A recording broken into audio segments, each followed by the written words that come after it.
Bon, alors bon matin et oh non, pas bon matin. Pour moi, c'est matin parce que moi, je me trouve, au Yukon.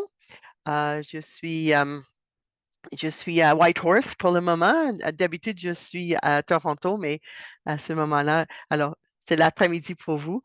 C'est vraiment un grand plaisir pour moi d'être, avec vous et de vous partager à peu près le même contenu que j'ai partagé avec, le personnel de l'école. Et j'espère que ça va vous aider avec le travail que vous faites auprès de vos jeunes. Je suis, Eva de Gostini, psychologue scolaire, psychologue de formation et j'ai travaillé toute ma carrière dans les écoles partout au Canada, même au Yukon, à Saskatchewan et pour 20 ans, à peu près une, vingtaine d'années, j'étais la personne ressource pour les écoles anglophones, dans, excellent. Bon, c'est bien. Merci. Alors, je travaillais comme personne ressource pour les anglophones, pour les enfants en difficulté de comportement. Alors, pour la grande partie de ma carrière, j'ai essayé de vraiment trouver des bons moyens d'interagir et d'intervenir auprès des jeunes qui ont des difficultés de comportement. Alors, je vais partager, mes connaissances et mes expériences avec vous et j'espère que ça va vous aider dans le travail que vous faites et ça, c'est un travail très, très, très important parce que nos jeunes, ils ont besoin d'être éduqués, mais on doit aussi prendre soin d'eux avant l'école et après l'école et ça fait grand partie, de leur journée et de toutes ces interactions sont importantes pour eux autres au niveau de leur, croissance. Alors, je vais partager maintenant mon écran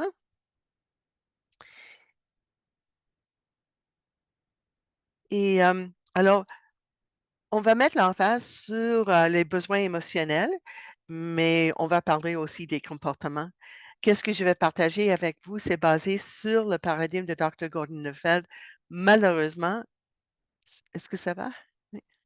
Malheureusement, son livre n'est pas vraiment disponible en français, mais ça va venir un jour.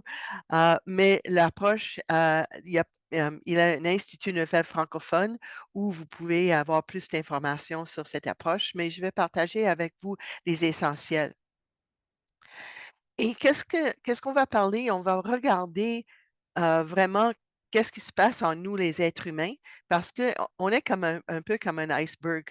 Il y a plein de comportements, des choses qu'on peut voir, hem, au, heu, on peut voir comme l'anxiété, l'agitation, compulsion, hem, et cetera. Même aussi l'agressivité, l'attaque, les crises, hem, même aussi l'opposition, résistance et ce sont tous les comportements qu'on voit. Mais qu'est-ce qu'on remarque maintenant et il y a énormément de la neuroscience qui nous a confirmé qu'en dessous, on trouve un monde émotionnel et je pense que vous êtes dans une situation un peu particulier parce que vous recevez les jeunes le matin. Ils ont plein d'énergie, mais aussi il y en a quelques-uns entre eux qui sont remplis de plein d'émotions qui viennent de la situation familiale.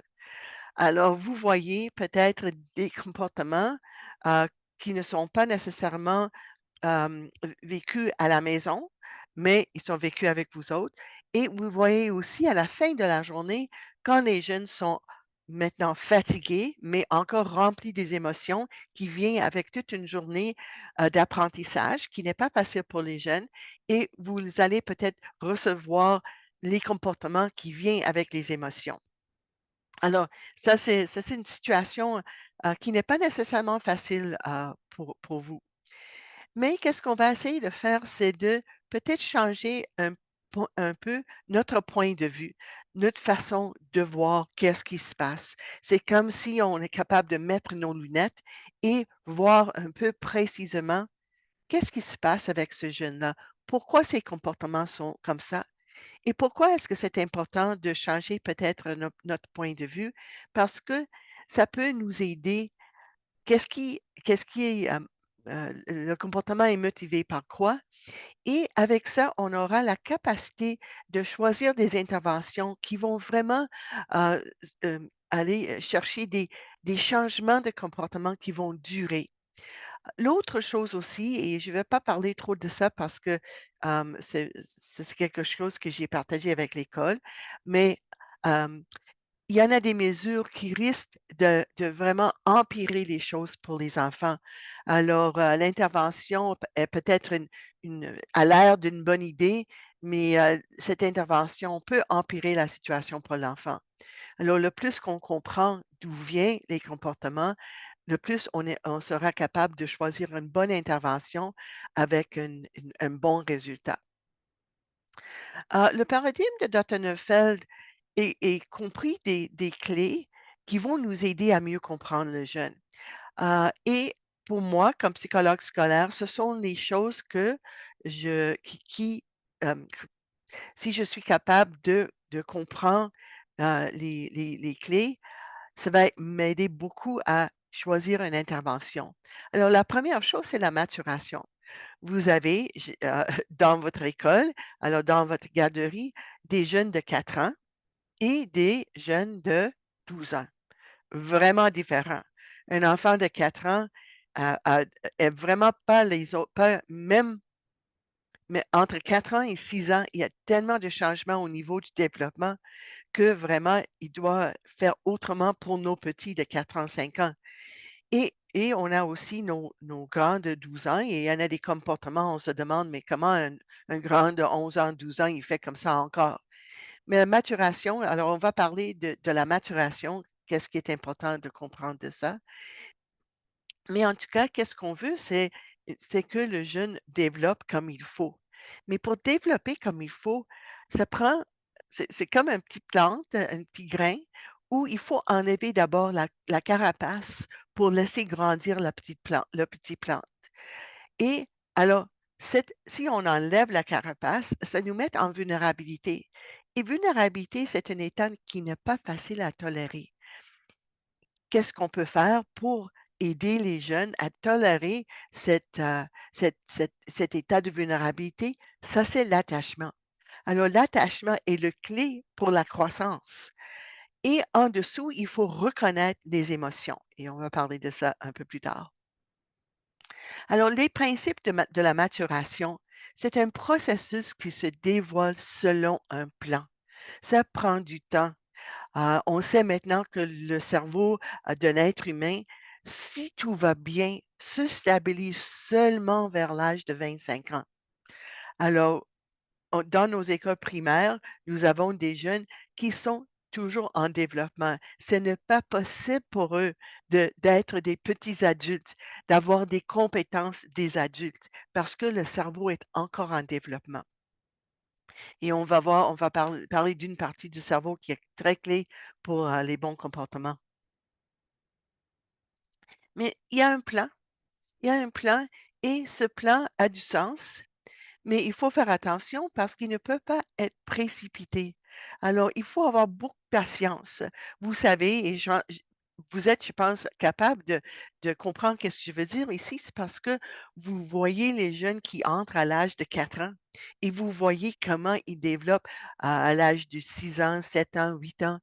Et le développement au niveau, corporel, vous voyez mais qu'est-ce qui est important à comprendre, c'est au niveau émotionnel, au niveau de la capacité de gérer les émotions, ça vient lentement aussi.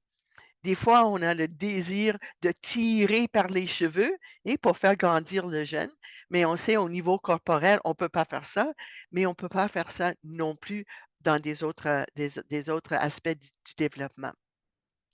Ah, le développement, du potentiel continue tout au long de la vie et ça, c'est une bonne chose parce que des fois, il y en a des jeunes qui, qui ont eu des difficultés et on a l'impression que, ils vont jamais y arriver, mais ça peut venir. L'autre chose, c'est que maintenant les principes de la maturation sont confirmés par la recherche des neurosciences. Alors, c'est pas seulement une idée que quelqu'un a eue, c'est vraiment confirmé par les neurosciences, le développement, la stabilisation du cerveau, pas avant l'âge de 25 ou 30 ans, ça s'est confirmé par les neurosciences. Même les émotions, même, d'autres choses qu'on va parler.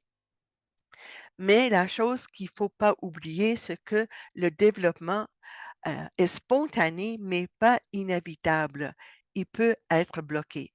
Vous avez des jeunes dans votre garderie qui ont peut-être 11 ans, 12 ans, 10 ans, mais ils ont plutôt comme et des fois, c'est ça les adultes me disent: «Mais Eva, il a l'air d'être un préscolaire.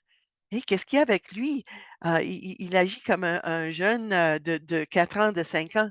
Oui, c'est possible, et c'est pas une question d'intelligence. On va parler de ça en quelques minutes pour voir qu'est-ce qui pourrait se passer chez un jeune qui a l'air intelligent, mais qui n'est pas capable d'agir comme il faut.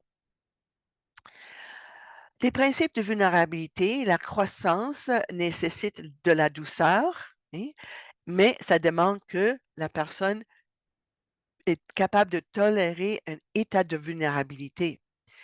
Et des fois aussi, il faut comprendre que la perception de ce qui rend vulnérable est vraiment personnelle. Il y en a certaines de vos jeunes pour qui les grands bruits dans la salle leur rendent trop vulnérables. Ce sont nos jeunes souvent sur le spectre d'autisme, des jeunes hypersensibles. Alors, pour nous, le bruit, c'est pas grand-chose. Il y a même des enfants qui adorent ça, avoir plein de choses qui se passent, mais il y en a d'autres pour qui ça, c'est trop.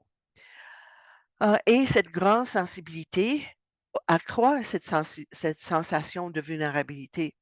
S'il y a un diagnostic, c'est plus facile à comprendre, mais il y en a des jeunes hypersensibles dans nos écoles et particulièrement à la fin de la journée où ils sont bouleversés et débordés par toute la stimulation qui se trouve dans nos classes, dans nos garderies, dans les couloirs, etc.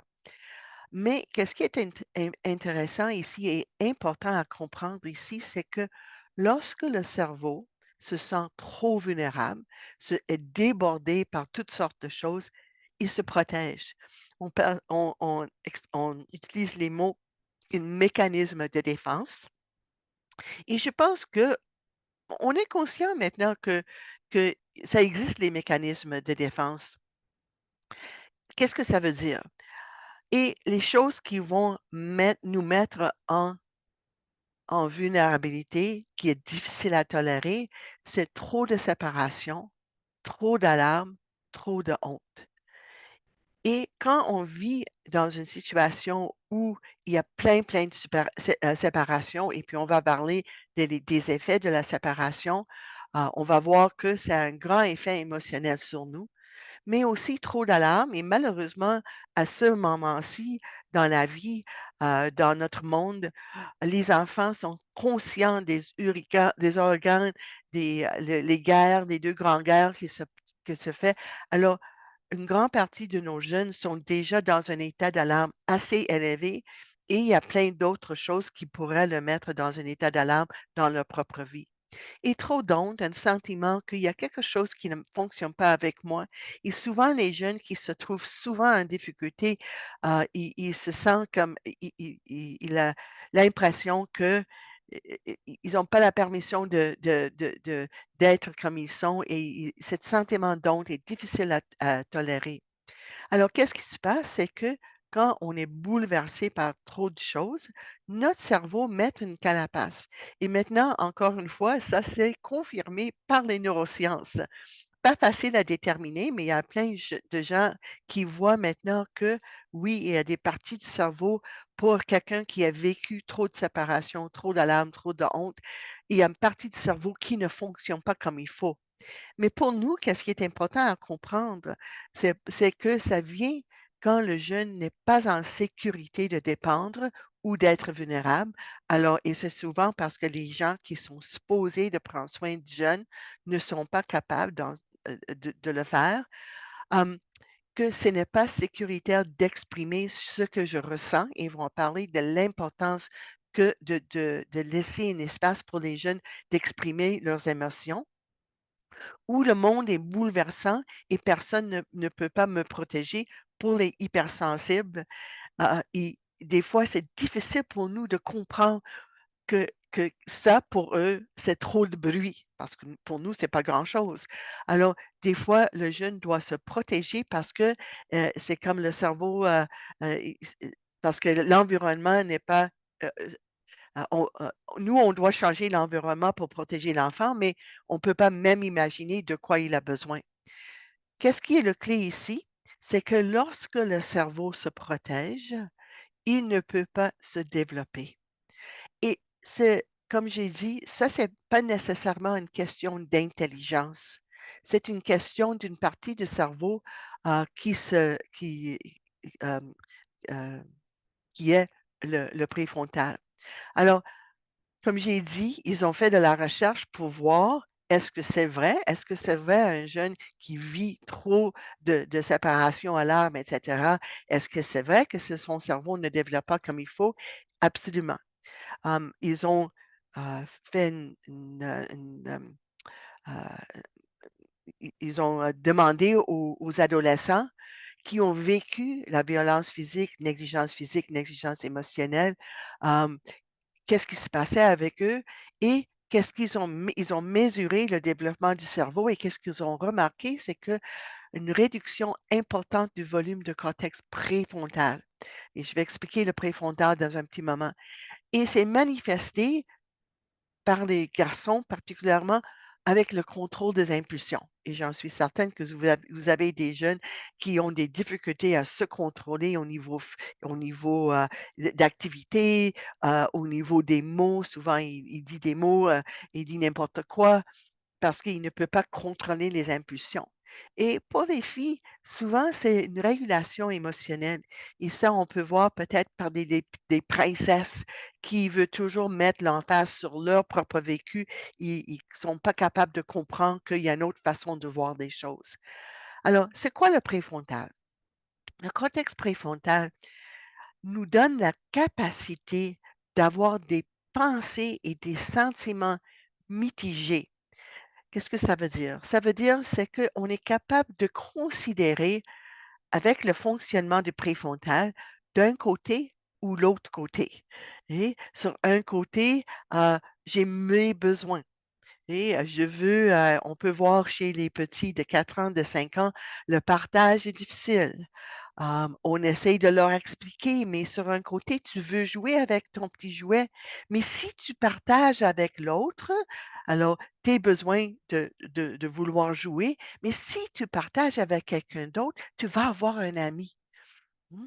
Alors, ça prend la capacité de préfrontal de considérer les 2 à même temps.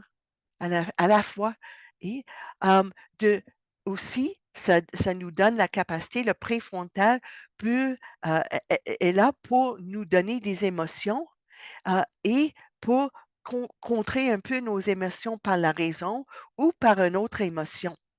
Alors, ça fournit un élément de tempérance. Oui et ça peut nous amener à avoir des habiletés sociales, alors la capacité de vivre avec les autres, le contrôle de nos impulsions et ça, c'est très difficile. On voit avec nos petits de 4 ans qui vont toujours donner, leur avis et puis ils ont tellement de difficultés à prendre, leur place et de pas parler, n'importe quand. Hem, Résolution des problèmes parce que ça prend la capacité de considérer plusieurs choses à la fois.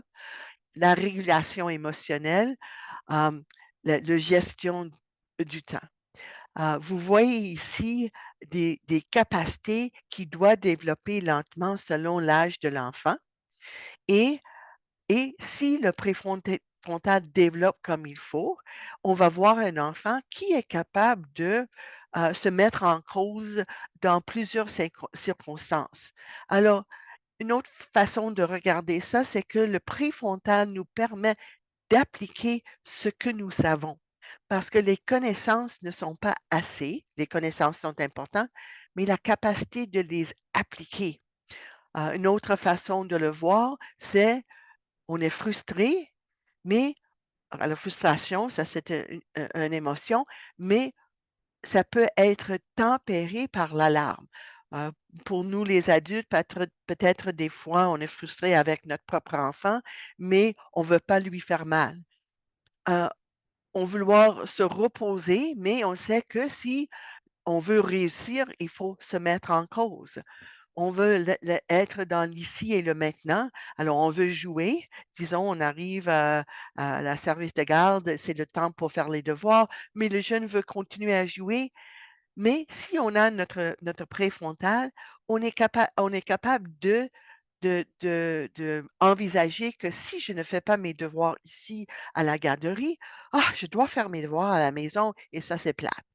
Alors, c'est notre préfrontal qui nous donne la capacité de tenir les 2 choses à la fois et pour tempérer le désir de reposer, de rester dans le ici et le maintenant. Faire ce qui est facile et rapide et bénéficier de l'avantage de l'effort. Hum, Impulsion à faire mal et préoccupé par les conséquences. Mais quand le préfrontal ne développe pas comme il faut, le jeune, malheureusement, a moins capacité à accéder à des états qui va lui aider à contrer ses impulsions. Et qu'est-ce qui est intéressant et important à ne pas oublier avec le cortex préfrontal, c'est que ça commence seulement à s'engager à l'âge de 5 ans, qui veut dire que cette capacité de se tempérer est activée vers l'âge de 5 ans.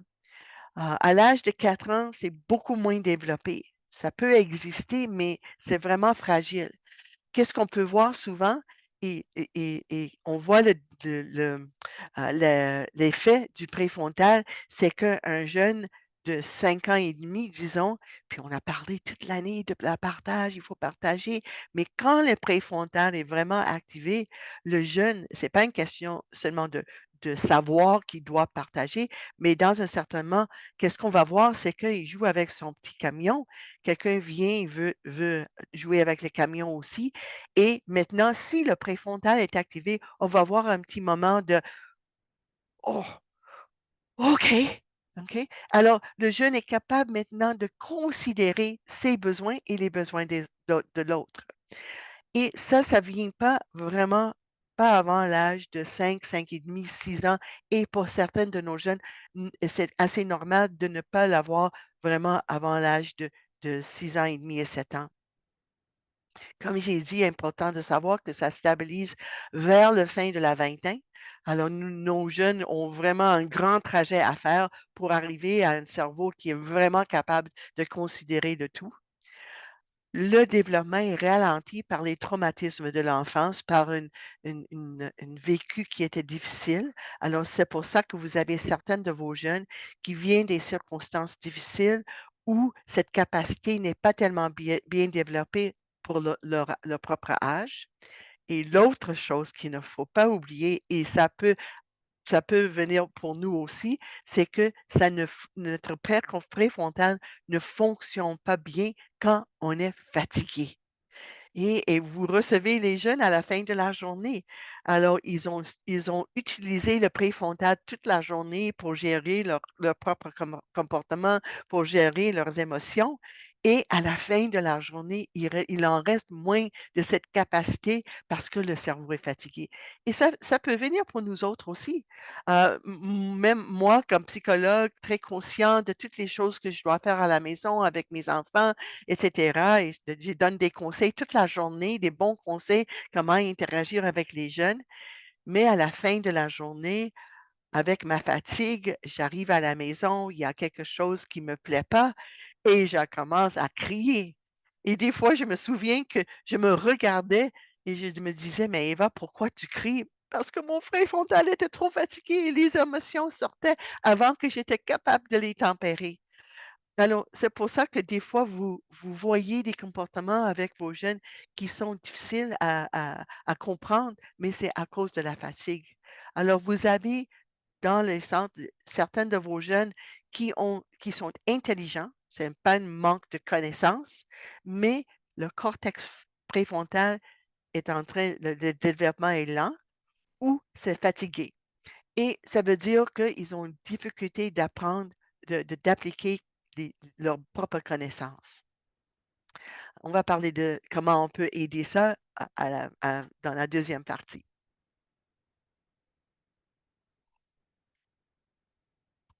Maintenant, on va parler un peu de l'attachement. Et l'attachement est complexe. L'attachement l'attachement est essentiel pour le développement du jeune. Et la croissance ne se produit que dans le contexte d'un lien d'attachement sécuritaire. Quand tout va bien, le cerveau va développer comme il faut. Le grand défi, c'est que des fois, le contexte de l'attachement est difficile. Une autre chose qui est important à dire, parce que des fois, les gens, ils pensent que c'est seulement une question d'aimer les jeunes. Absolument, il faut aimer les jeunes. Il faut leur donner plein, plein, plein d'amour, plein de bienveillance. Mais nos jeunes ont besoin aussi d'être pris en charge. Alors, il doit avoir confiance que les adultes sont capables de gérer l'environnement et des fois dire des non, des fois mettre d'encadrement, et parce que parce que le jeune a besoin de savoir que oui, l'adulte est en charge. Mais c'est pas toujours agréable pour le jeune.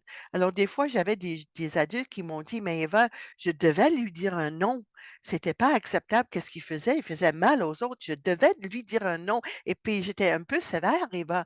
«Est-ce que je faisais mal?» J'ai dit: «Non, non, non, très important. Important pour les autres, jeunes de voir que tu prends au sérieux qu'est-ce qui se passe et tu vas essayer de l'arrêter, mais aussi pour le jeune de savoir que oui, il y a un encadrement, mais on va essayer de toujours euh, moduler ça avec la bienveillance. Et je vais essayer de parler de ça un peu plus tard. Alors, c'est pas une mauvaise chose de prendre en charge un jeune, de dire des noms, de mettre des balises, de mettre de l'encadrement, mais on va essayer de toujours revenir avec la bienveillance.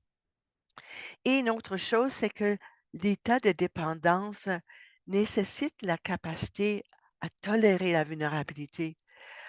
Si je laisse quelqu'un me guider, je dois je dois laisser et lâcher prise et ça, c'est pas facile. Dottenefeld a vraiment travaillé sur qu'est-ce que ça veut dire attacher? Qu'est-ce que ça veut dire attachement? Et il a développé, 6 niveaux d'attachement qui sont importants pour la croissance. Alors, on attache par les sens, qui veut dire que on est très sensible et le bébé, parce que les niveaux sont liés un peu avec le développement d'un jeune enfant mais c'est vraiment ça marche pour nous autres aussi. Alors on est toujours attiré et c'est plus facile de s'attacher à quelqu'un qui a l'air agréable. Alors les sens sont importants, le ton de voix est important et c'est pas les mots qui est important, mais le ton de voix. Alors on doit être toujours sensible de cet niveau d'attachement qui est par les sens. Deuxième niveau d'attachement qui est très important pour l'apprentissage de la langue, c'est que à un certain moment, quand on est capable de marcher un peu comme un petit bébé est capable maintenant de marcher et de se séparer un peu de ses parents, comment on peut garder l'attachement? Et c'est par on va imiter les adultes autour de nous, imiter la façon dont ils parlent et imiter aussi leurs actions. Et quand je suis semblable à quelqu'un, j'ai l'impression, je suis plus attachée à eux. Troisième niveau d'attachement, c'est appartenance et loyauté. Et ça, c'est vraiment très important parce que si on veut guider un jeune, il doit croire, c'est un niveau de confiance. Il doit croire que, tout de même que des fois, on dit des non, on va prendre soin de lui. Et ça vient avec l'âge de 3 ans à peu près, mais avec nos jeunes aussi et je pense que le mois de septembre, c'est souvent le mois où on essaie de de rassurer les jeunes que même si on a des demandes, on a des exigences, qu'on va prendre soin d'eux autres et s'ils s'attachent à nous à ce troisième niveau d'attachement, ils vont avoir confiance que tout de même, on n'est pas toujours comme gentils, que on prend soin d'eux autres et les enfants qui développent bien, vous voyez ça que: «Oh madame, j'étais pas contente avec ça, mais je t'aime, je au moins c'est correct, je vais suivre». Il y en a 3 autres niveaux d'attachement qui sont là pour, c'est comme des racines.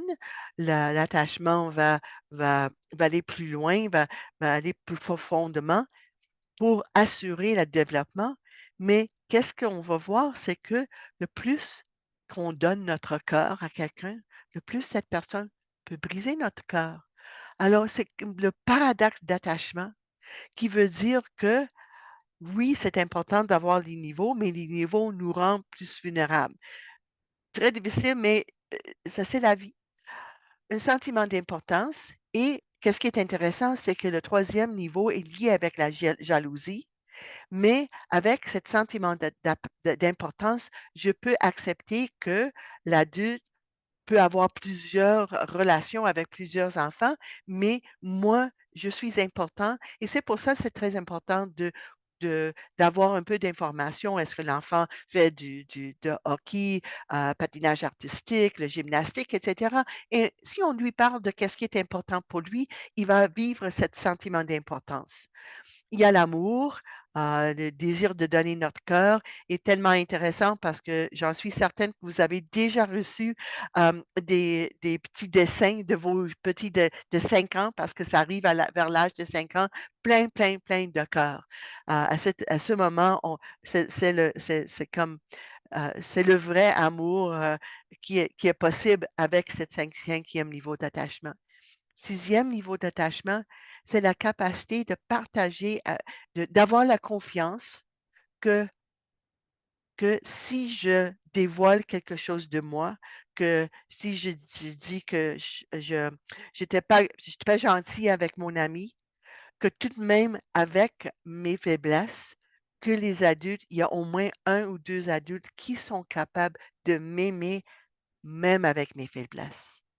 Et il faut faire attention parce que des fois, si on donne trop d'éloges, trop de récompenses, trop d'étoiles pour des bons comportements, il y en a certaines de nos jeunes qui vont avoir peur que même avec même s'ils sont pas parfaits, qu'ils vont avoir des difficultés. Et c'est pour ça, pour moi, c'est très intéressant. Moi, je préfère un enfant qui explose, qui avoir des crises, qui fait des choses pas comme il faut, parce qu'à un certain moment, on peut les rassurer que tout de même que et souvent on leur dit: «Tout de même que je n'aime pas tes comportements, je t'aime encore». Pas facile pour un enfant de diviser cet amour, mais tout de même on leur dit: «Je t'aime malgré tes faiblesses». Un enfant qui est toujours bon vit beaucoup d'anxiété parce qu'il a toujours peur que si je fais quelque chose, ça va briser, le lien d'attachement. En tout cas, l'attachement est notre besoin le plus grand et maintenant la séparation est notre plus grande peur et vous voyez ici que la petite fille est à côté de son père. Elle est en détresse et le père pense qu'elle est en détresse parce que maintenant elle est en train de reconnaître qu'est-ce qu'elle a fait qui était pas gentil et elle doit changer son façon de faire. Mais moi, je suis convaincue que la fille a tellement peur que maintenant la relation avec son père est brisé pour tout le temps. Alors, c'est vraiment la séparation est énorme pour nous les êtres humains parce qu'être ensemble, ça assure notre survie. Alors, chaque jour, nos jeunes, ils se demandent: «Qui s'occupe de moi?» Une petite fille comme ça, c'est facile de prendre soin d'elle parce qu'elle a l'air d'avoir besoin de nous. Mais même les plus grands, quand ils nous regardent comme ça, en dedans d'eux, c'est toujours la question.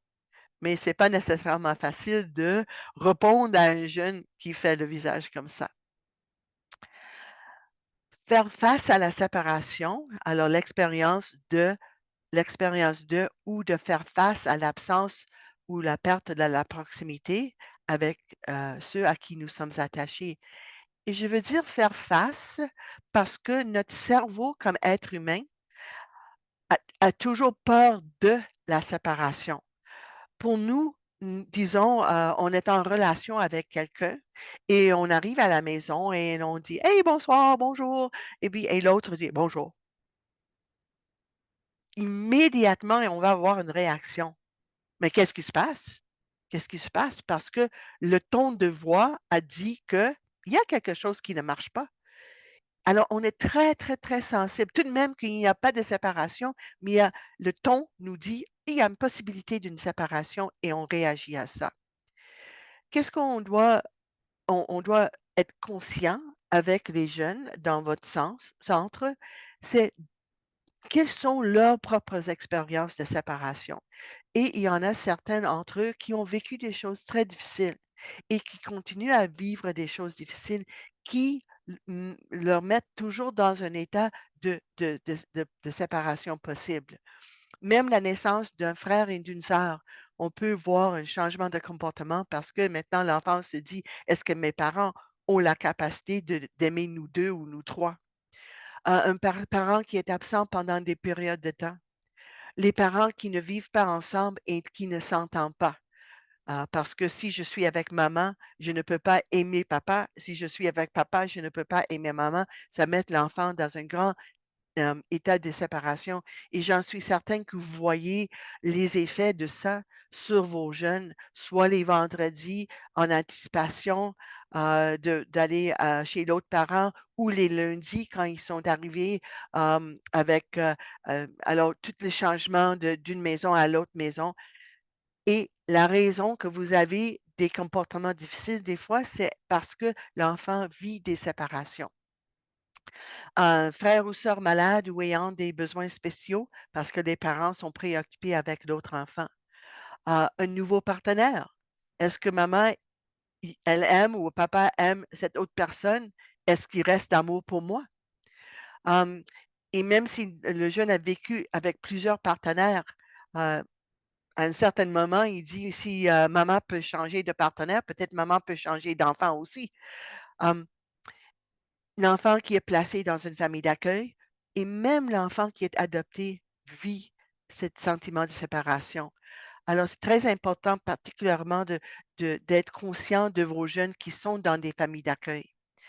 Et des fois, les conditions familiales défavorables, la pauvreté, des crises dans la famille, et cetera, va vraiment affecter le jeune et si le parent tombe malade.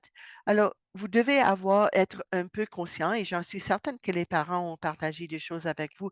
C'est quoi l'état où l'enfant se trouve parce que une expérience de séparation va augmenter la réaction de l'enfant et va affecter ses comportements. Qu'est-ce qui est intéressant ici, c'est que quand on est face à la séparation, le cerveau est activé pour régler le problème. Et parce que attachement, être avec les autres est tellement important, est tellement nécessaire pour notre survécu, pour nous comme êtres humains. Alors, notre cerveau, notre partie émotionnelle, et je vais expliquer c'est quoi, nous mettre en action. Émotion, un mouvement vers quelque chose. Et qu'est-ce qu'il faut comprendre? Ce que les émotions, c'est une réponse naturelle et nécessaire à notre monde. Ça peut nous déplace pour assurer notre survie, mais ça peut être dérangeant. Et, et mais on doit être exprimé. Et je vais parler de ça dans un petit moment. Alors, des fois, c'est pas agréable, mais c'est essentiel. Alors, d'où viennent nos émotions? Ça vient d'une partie du cerveau qu'on nomme le cerveau, le système limbique ou le cerveau émotionnel. Et il y en a 3 grandes parties qui sont très importantes pour nous. Le premier, c'est l'amygdale. Et l'amygdale, c'est pas l'amygdale qui se trouve dans notre gorge, mais l'amygdale qui se trouve dans notre cerveau. Et ça, c'est le centre de survie. C'est très petit, c'est comme une partie de mon doigt ici, c'est très petit, mais c'est très puissant.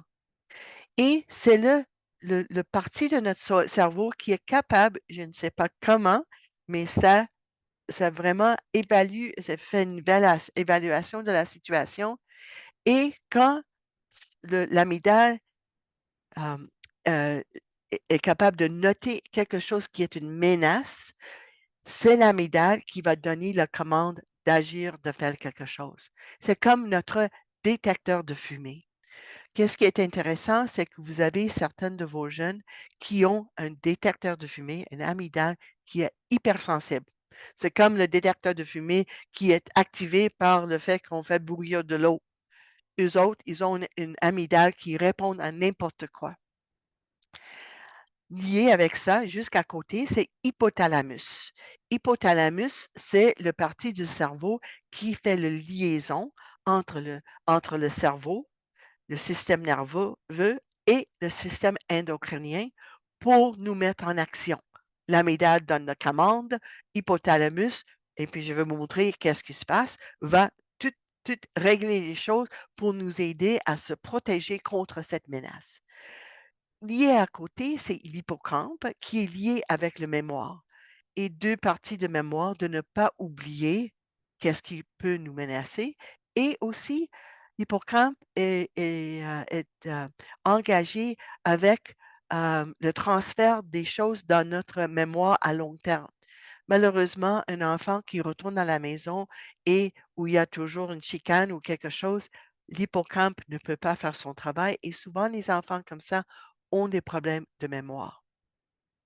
Alors quand l'hypothalamus nous met en action, qu'est-ce qui se passe en nous? On a maintenant dans notre système le cortisol, hein, qui va augmenter la glycémie, qui va nous donner de l'énergie. Ça a aussi un effet sur le système immunitaire. L'adrénaline et qui va accélérer le rythme cardiaque, le respiratoire. Alors, on va maintenant vraiment être activé pour faire quelque chose, pour se protéger.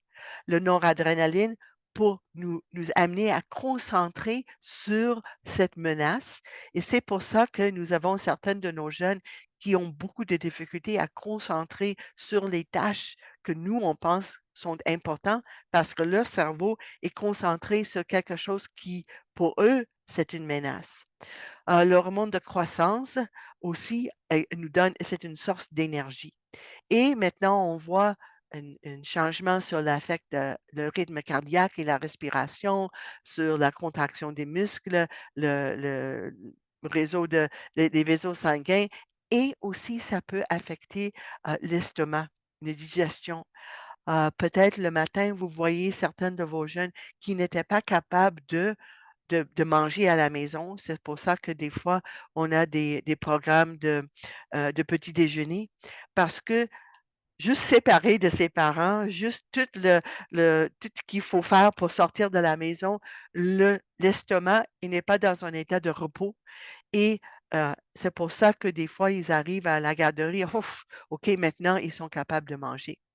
Alors, qu'est-ce qui est important ici, c'est que quand le cerveau, quand l'amygdale dit: «Ah, il y a une menace», il y a quelque chose qui est déclenché et ça doit av et cet déclenchement fait quelque chose. Duttenfeld a noté qu'il y a 3 grandes émotions qui répondent à cette menace de la séparation. Premièrement, il y a la poursuite qui est là pour porter à rétablir la relation. Alors, vous avez un groupe de jeunes, qui ne on n'est pas contente avec eux. Ils font trop de bruit, ils n'écoutent pas et cetera. On hausse la voix, on dit: «Hé, arrête!» Il y a certaines de vos jeunes qui vont regarder parce que quand on dit: «Arrête, on n'est pas contente», le cerveau dit: «Oh oh, l'adulte n'est pas contente avec moi» et vous avez certaines de vos jeunes qui vont dire: «Hé, regarde-moi madame, oui, je fais comme il faut, je fais comme il faut».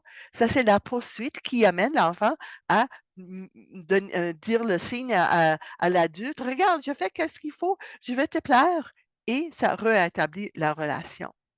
Il y en a d'autres qui et la 2e, pas la deuxième parce que c'est pas nécessairement un, deux, trois, mais une autre, émotion qui peut venir, c'est l'alarme, qui nous porte à la prudence pour éviter la séparation. Alors vous avez certaines de vos jeunes, quand vous faites: Je suis bien content», ils vont se retirer, oui. Alors c'est correct parce que ça rétablit la relation, on est contente avec eux autres aussi. Mais il y a une troisième émotion qui est très importante et des fois, on le petit visage que j'ai ici, c'est un enfant qui est presque en crise, qui crie et c'est la frustration et on est souvent pas contente avec cette émotion-là parce que ça peut amener un enfant à avoir une crise, à ça c'est la ça c'est l'émotion qui nous amène à l'attaque, mais la frustration est là pour nous aider à porter à effectuer un changement. Et c'est notre propre frustration avec les jeunes qui n'écoutent pas, qui nous amène à leur dire: «Je ne suis pas contente avec avec votre comportement». Et ça, c'est la frustration qui nous amène à mettre des mots sur qu'est-ce qui doit changer. Même il y en a des jeunes qui peuvent dire: «Mais madame, vous nous avez dit qu'on a un 10 minutes, c'est seulement 7 minutes». «Ah oui, j'ai oublié, vous avez encore les 3 minutes». Alors la frustration est là pour une bonne raison et ça peut aussi aider à réétablir la relation. Qu'est-ce qui est important à comprendre, c'est que les émotions sont très intenses et généralement vécues une à la fois, mais ils peuvent se déplacer, mais ils sont toujours là. Alors, un enfant qui peut dire oui, je suis bon, ou un enfant qui tombe en alarme, vit aussi un peu de frustration. Et c'est pour ça qu'il faut comprendre que les autres émotions peuvent revenir à un autre moment ou un autre endroit. Hem, disons la poursuite. Heu, l'enfant peut être bon pendant des journées et ne rien dire, qui ne veut pas dire qu'il vit qu'il y a de larmes et de frustration en dessous. J'avais un petit garçon qui était capable mais c'était poursuite à larmes, de ne rien dire, mais il vivait tellement de choses en disant. Et avec la frustration, qu'est-ce qui se passe souvent, c'est que l'enfant va exploser dans une autre situation, sur l'autre parent ou avec des frères et des sœurs. J'en suis certaine que pour vous comme parents, si, quand votre enfant entre ou pour d'autres parents qui d on l'enfant était très bon à l'école, à la garderie, mais entre à la maison ou entre dans la voiture et commence à frapper les frères et les sœurs, mais on se dit: «Mais qu'est-ce qui se passe?» Mais c'est parce que l'enfant a tout gardé en lui, toute la frustration en lui et ça sort à une autre place. Ça peut sortir quelques jours plus tard, hein. Alors, qu'est-ce qui est important à comprendre, c'est qu'on peut garder en nous la frustration qui était déplacée par la poursuite ou par l'alarme, mais ça peut sortir. L'alarme aussi peut sortir plus tard. Souvent, les cauchemars, les peurs irrationnelles, quelques jours plus tard, l'enfant devient, développe des peurs de quelque chose d'autre. Je vais vous expliquer ça encore une fois, mais qu'est-ce qui est important à comprendre, c'est que si on est capable d'arrêter une des émotions, les autres émotions sont là aussi. Et c'est très important pour cette raison-là de ne pas seulement regarder le bon comportement d'un enfant, mais de respecter que l'alarme et la frustration peuvent vivre avec les bons comportements. Ah, alors, c'est ça. OK. Une petite nuance ici qui est important à comprendre, c'est que si on parle d'émotion, on parle de tout ce qui est parti par le système limbique, l'adrénaline, le cortisol, et cetera, et toute cette réaction corporelle, et réaction au niveau, du cerveau, et cetera, comme frustration, alarme et poursuite, ce sont des choses qui sont en dessous de notre conscience. Pour les amener à la co si c'est amené à la conscience, maintenant, ça devient un sentiment et alors l'émotion devient un sentiment lorsqu'elle est ressentie ou devient consciente si on est capable de mettre les mots là-dessus. Frustration, les mots qui viennent souvent à la frustration, c'est que ce ne fonctionne pas. Il Mais il y a autre chose qu'il faut considérer, hein. L'alarme, j'ai peur. Un enfant qui dit: «Mais j'ai peur que tu vas me rejeter, j'ai peur que maman serait f se va va va être vraiment frustrée avec moi. J'ai peur que maintenant, elle va pas me répondre à mes besoins. J'ai peur, ça c'est l'alarme qui parle et la poursuite, c'est le demande: «M'aimes-tu?» et on veut être rassuré que, les adultes sont encore là pour moi et ce sont pas des problèmes de santé mentale quand l'enfant est capable de mettre les mots sur les émotions qu'il vit. Mais les émotions ne sont pas toujours ressenties, oui, mais il existe toujours. Vous avez certaines de vos jeunes qui ont l'impression de ne pas avoir beaucoup d'émotions, beaucoup de sentiments, mais ils ont beaucoup d'émotions. Alors, c'est une activation et quand le cerveau dit mettre cette activation, qui doit trouver une issue, mais malheureusement, des fois, nous, on met des paramètres sur les émotions. On dit des fois à un enfant: «Hé, arrête de, calme-toi!» et quand quelqu'un me dit: «Eva, calme-toi», c'est quelque chose qui augmente mon état émotionnel parce que quand on dit: «Calme-toi», ça veut dire que on reconnaît que pas qu'est-ce que je vis est important pour moi. Des fois, on peut dire: «Hey, quand tu prête à revenir», qui veut dire: «Vive tes émotions là-bas, or moi, je veux pas voir tes émotions». Des fois, on demande: «Pourquoi pleures-tu? Pourquoi es-tu si fâché?» Et il faut comprendre que des fois, des des le fait que mon amie était pas contente avec moi, était pas gentille avec moi, c'est pas la seule frustration qu'il a vécue toute la journée. Alors, il est frustra mais si on demande, qu'est-ce qu'on dit à l'enfant? C'est que ton émotion n'est pas important et si tu me dis un petit niaiserie: «Ah ouais, c'est pas important», je respecte pas le fait qu'il y a une émotion en toi. Si on dit: «Ce n'est pas permis ici, soyez heureux, soyez calme», ça peut causer une entrave des expressions émotionnelles. Avec certaines de nos jeunes, quand il n'y a attends, quand il n'y a pas de place, pour cette expression émotionnelle à un certain endroit, ça peut être déplacé. Ma fille était comme ça. Elle était très bonne à l'école. Elle retournait à la maison, elle faisait des crises. Alors sa frustration était déplacée à un autre lieu, un autre temps.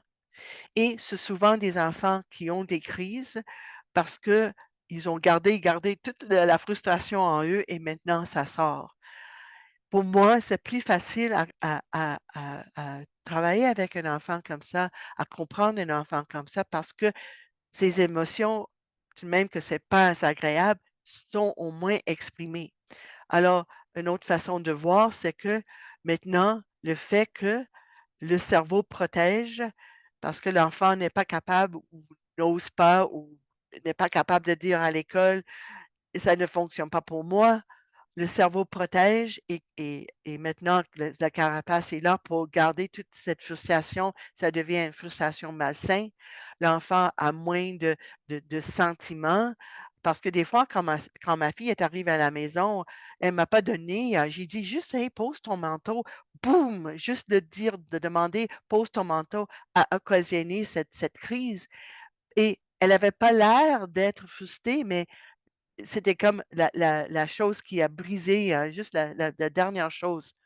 Alors quand c'est ça, maintenant on voit des comportements comme impatience, brusquerie, impolitesse, irritabilité, agressivité, des explosions physiques, des crises de colère et même chez certains de nos jeunes plus âgés, le auto-attaque. Il y a même des jeunes qui sont, je ne sais pas comment parce que mais mon fils était plutôt comme ça, qui sont capables de vraiment tout garder en eux. Alors, mon fils n'avait pas de crise de colère du tout. Il avait l'impression de toujours être un bon enfant, mais ça peut amener, quand c'est l'extrême, amener vers la dépression. Ça peut l'amener vers l'anxiété ou la perfectionnisme.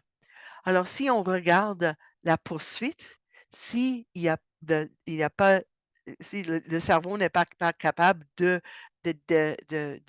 retourner à la bonne relation, maintenant ça devient une poursuite intensifiée et vous allez voir, c'est certaines de vos jeunes, ce sont les jeunes qui recherchent constamment l'attention, qui ont perfectionniste, qui veut toujours être le premier, qui veut toujours gagner qui ramassent des choses et même volent des choses pour les ramasser pour l'avoir.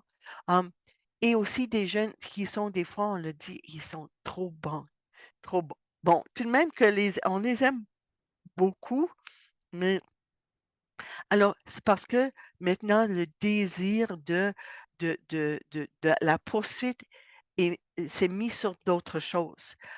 Et on va parler un peu de comment on peut faire ça, mais des fois, au moins si on voit ça, si on peut l'interpréter, ça c'est un enfant qui n'a pas confiance, qu'on peut lui aimer même avec ses faiblesses. Perfectionniste, ça veut dire si je fais toujours la chose qui parfaitement, c'est comme ça que je vais gagner l'amour. Et c'est tellement difficile avec les enfants comme ça parce qu'ils sont souvent tellement bons qu'on on oublie de leur dire que hey, je peux t'aimer tout de même que tu as des faiblesses, tu fais des choses pas comme il faut, parce qu'ils font toujours les choses comme il faut.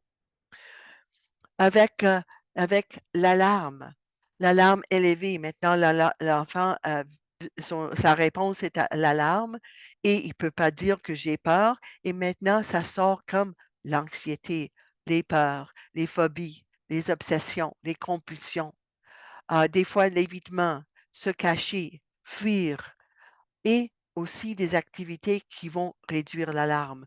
Pour les enfants sur le spectre autiste, on sait que leur alarme est augmentée quand ils commencent à faire comme ça ou faire comme ça. Ce sont des façons de réduire leur alarme. Hum, un enfant qui vit trop de séparation dans sa vie et son alarme est vraiment élevée, va souvent se fuir, sortir de la classe, aller se cacher au-dessous d'une table. Ah, et ça, c'est une réaction du cerveau qui dit protège-toi, protège-toi. Et c'est tellement intéressant parce que au moins son cerveau lui amène à se retirer et de ne pas faire encore plus de mal. Il y en a aussi certains de nos jeunes qui vivent cette alarme élevée où le cerveau se protège d'une manière où maintenant l'enfant n'est pas capable même d'agir d'une manière anxieuse. Parce qu'au moins avec un enfant anxieux, on voit qu'il a peur de quelque chose, qu'il a quelque chose qui lui dérange. Mais quand le cerveau est en protection, on a certaines de nos jeunes qui a maintenant toute la cortisol, l'adrénaline d'une alarme élevée, mais on ne le voit pas sur leur visage parce que le cerveau met encore une carapace là-dessus, mais on voit l'agitation du, du cortisol, de l'adrénaline. Maintenant, c'est exprimé par une hyperactivité, par une impulsivité. Aussi, une difficulté à souvenir des instructions parce que le cerveau, dans une alarme élevée, est préoccupé par, par, par une possible menace. Alors, souvent, un enfant regarde partout, regarde qu'est-ce que les autres font et il ne peut pas entendre nos consignes. Et souvent, on est frustré avec lui parce que, hey, j'ai déjà dit 3 fois, etc. Mais je vais vous parler comment aider un enfant comme ça. Ils ont des problèmes d'attention et difficulté à rester concentrés sur une tâche. Bon, alors, je vais prendre un petit moment ici. Si vous avez des questions sur qu'est-ce que j'ai expliqué, parce que maintenant, après ça, on va aller vers les interventions. Mais s'il y a peut-être des questions,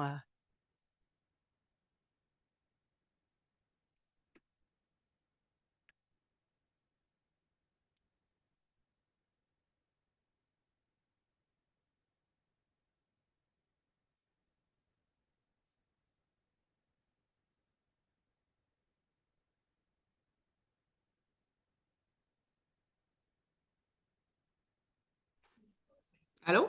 oui, oui, Oui, je excellent. pense qu'il y a-t-il des gens qui ont des questions, non? Tout va bien? On a des questions, mais Madame, elle a dit qu'on va parler des interventions. OK. Parce que moi, Ouais. j'ai une petite interrogation au niveau de comment nous mettons des Ça, là. paramètres aux émotions. OK. Je vais, Quand on dit à l'enfant, arrête-toi, calme-toi, tout ça, il ne faut pas le dire parce que ça augmente son anxiété. Mais qu'est-ce qu'on peut faire? Oui, Qu'est-ce je que vais vous essayer faites encore? d'aborder ça. Et si à Ok. la fin, je vais laisser une quinzaine de minutes à la fin. Et si je n'ai pas répondu à la question, je peux aussi essayer de donner quelque chose à faire euh, pour aider un enfant qui est dans un état émotionnel. Merci beaucoup. C'est bon, vous pouvez continuer. OK. Merci. Merci. En tout cas, je vais aussi prendre une pause. Est-ce que, Eva, est-ce qu'elle m'entend? Oui. Est-ce que vous aviez planifié une petite pause ou vous continuez? Non, je n'ai pas vraiment Pas de planifié une pause? pause. Ok, OK. Oui, oui. C'est bon, vous pouvez continuer. parfait, merci. Oui, c'est ça.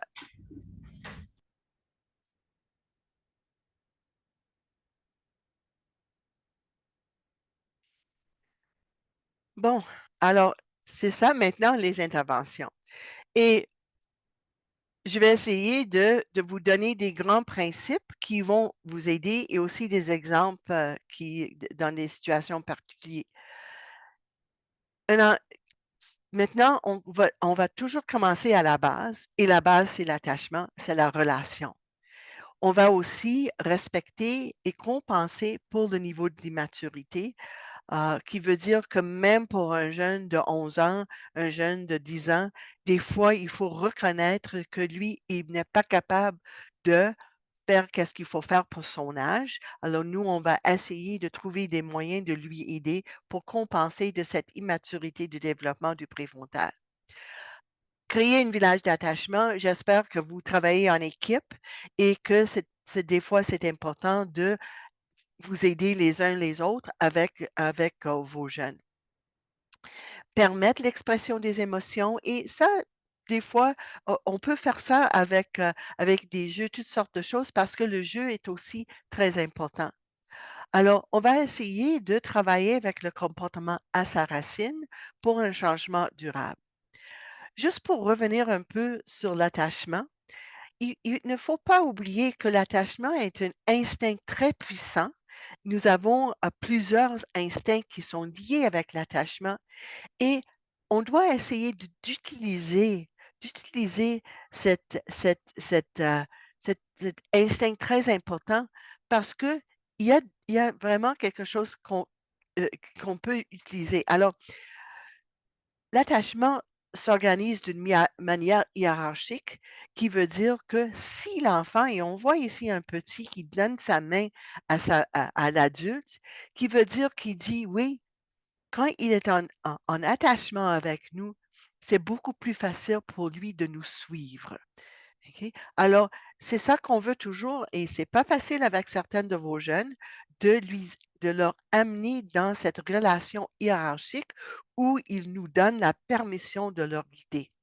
Mais je vais vous donner des choses qui vont peut-être vous aider à y arriver, au moins pour avec certaines de vos jeunes et pour quelques minutes, pour juste amener le jeune un peu plus loin dans qu'est-ce qu'il doit faire pendant la journée ou pendant, le temps qu'il est avec vous.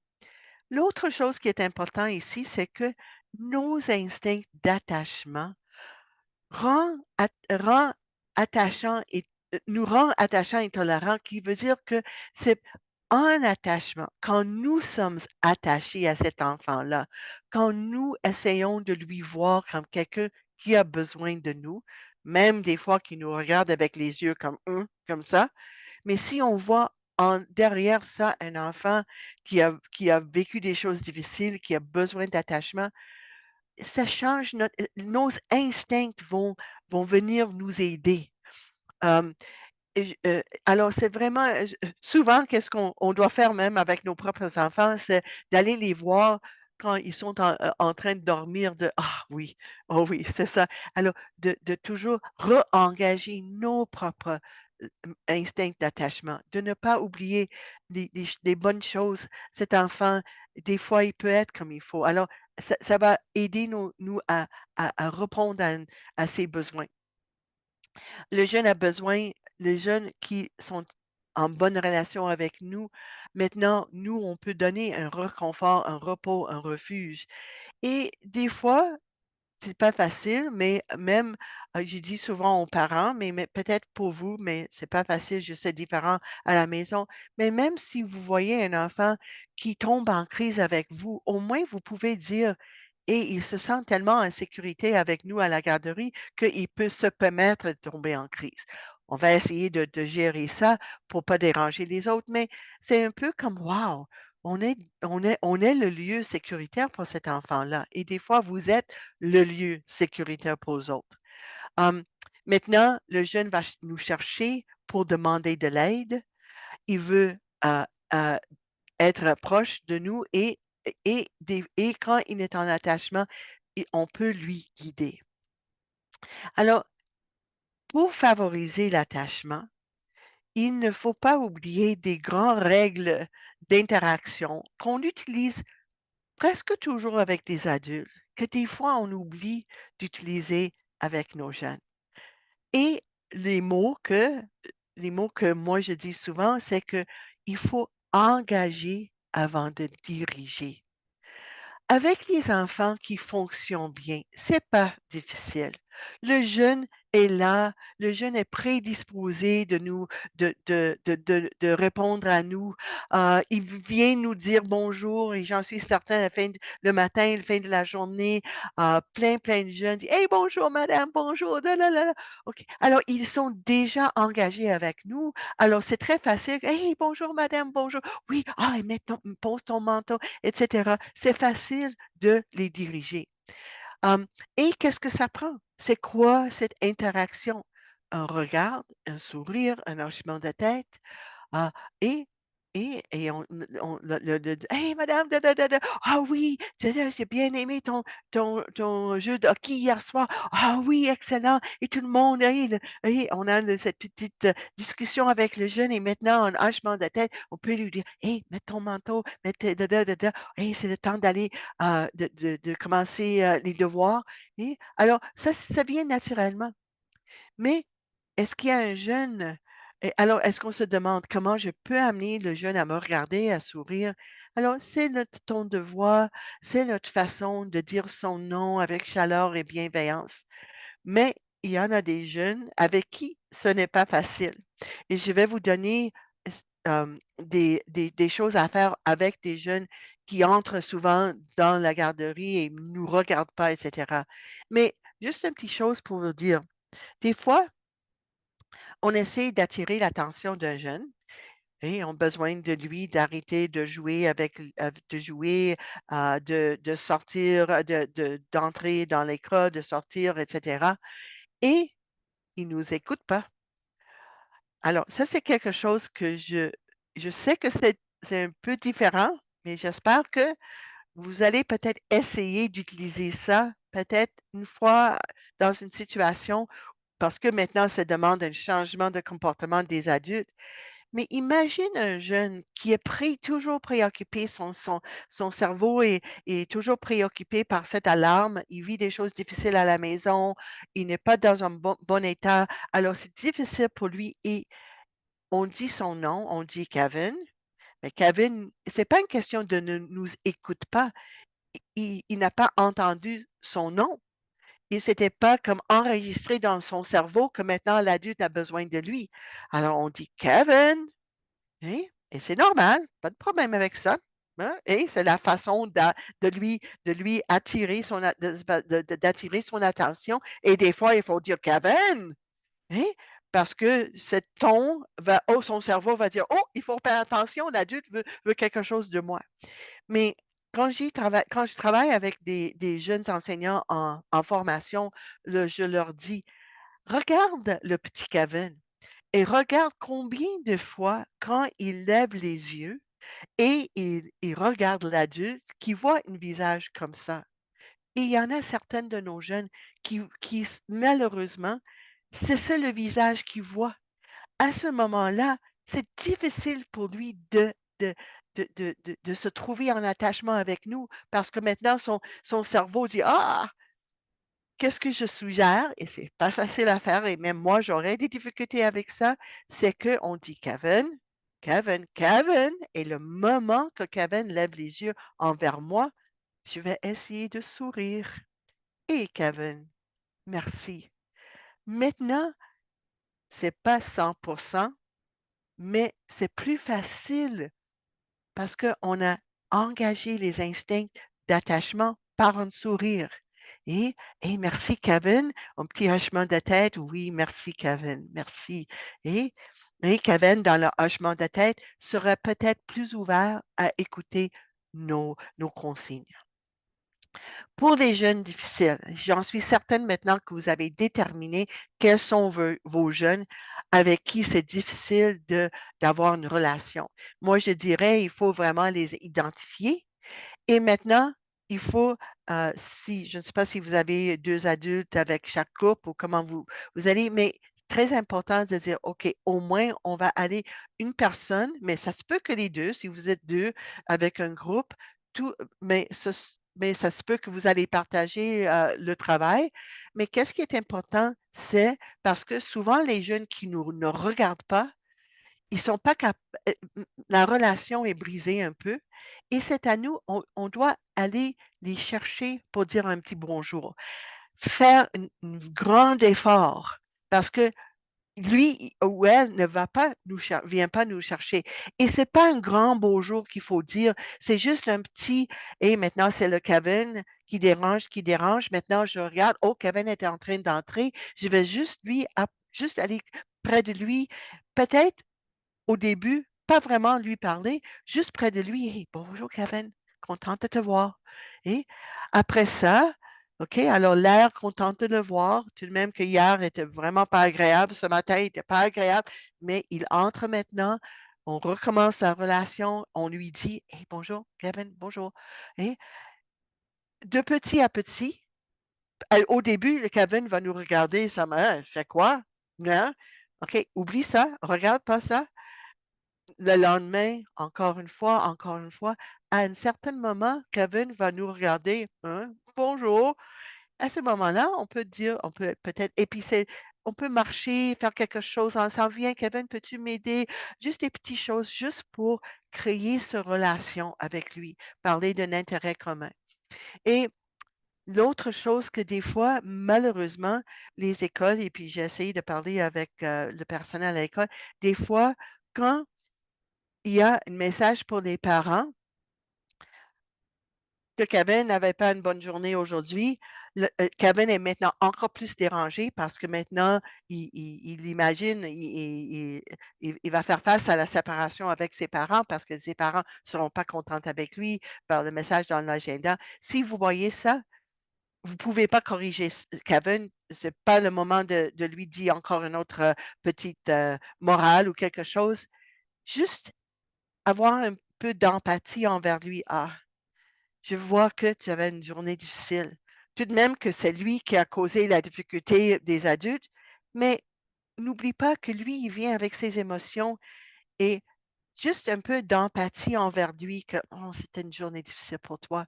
Ça peut peut-être lui soulager un petit peu d'avoir moins d'émotions à la garderie. Hum, et l'autre chose, c'est que des fois, si on dit un bonjour et puis maintenant après une semaine, ça va mieux avec Kevin, mais disons lundi matin ou lundi soir lundi après-midi, on dit: «Bonjour Kevin», OK, on sait qu'il y a quelque chose avec Kevin. Alors, il faut si on remarque que maintenant Kevin n'était pas en forme, il faut parler aux autres adultes. Il faut peut-être essayer de trouver un plan B. Et un plan B, ça veut dire, est-ce qu'il y a un autre adulte, un autre lieu où il peut aller pour passer du temps? Je vais parler d'une barque individuelle. Peut-être maintenant, au lieu de, va pas engager dans qu'est-ce qu'on veut faire avec le groupe, mais peut-être il faut faire quelque chose individuellement, peut-être sortir dehors. Et c'est pour ça que qu'est-ce qui est important, c'est de trouver des moyens d'aider l'enfant à exprimer et de, hem, qu'est-ce que c'est le mot? D'évacuer un peu les émotions qui sont en lui. Alors des fois, sortir avec, quelqu'un pour jouer un peu, au ballon et quelque chose comme ça peut aider aussi. Mais on essaie de le faire avant la crise parce que le moment dans une crise, c'est très difficile à arrêter l'émotion. et je vais peut-être parler un petit peu à la fin, qu'est-ce qu'on peut faire, mais on va essayer d'éviter la crise. Qu'est-ce qui est important ici aussi, c'est que des fois, on doit dire des choses: «Hey, tu dois sortir maintenant, c'est l'heure d'aller jouer dehors. Je sais que tu ne serais pas contente avec moi». Alors on nomme le fait qu'il ne serait pas contente et même un enfant qui boude toujours il faut ignorer, sauf si des fois il dit des mots qui ne sont pas comme il faut et les autres enfants entendent ça, mais qu'est-ce qui est important, c'est de toujours prendre notre place et je sais que ça va te déplaire et mais tu peux faire ta crise, mais on espère que c'est pas une grande crise, c'est juste une petite crise. Juste dire que: «Jeune homme, je comprends que c'est difficile pour toi, je change pas mon avis et il faut le faire». Souvent, ça peut aller et j'en suis certaine que vous êtes très, très bien là-dedans de vraiment de prendre votre place, d'insister comme il faut et souvent ça marche bien. Des fois, on voit que si j'insiste, ça va vraiment toute une crise va se passer et c'est pas une bonne chose. Mais souvent, les adultes me disent: «Mais Eva, si je laisse l'enfant faire qu'est-ce qu'il veut faire, disons, si je laisse l'enfant et si c'est possible, disons, c'est possible de laisser l'enfant, heu, dans l'école et de ne pas sortir et si je sais que si j'insiste qu'il va sortir, qu'il va y avoir toute une crise, la crise va prendre une 20 minutes de résoudre et cetera, j'ai pas le temps pour ça. Comment je peux rester alpha? Alpha, ça veut dire rester celui qui est en charge, prendre ma place comme adulte et même changer mon avis. Et très important de pratiquer ça parce que si on dit à un enfant: «OK, bon, tu peux rester dans l'école».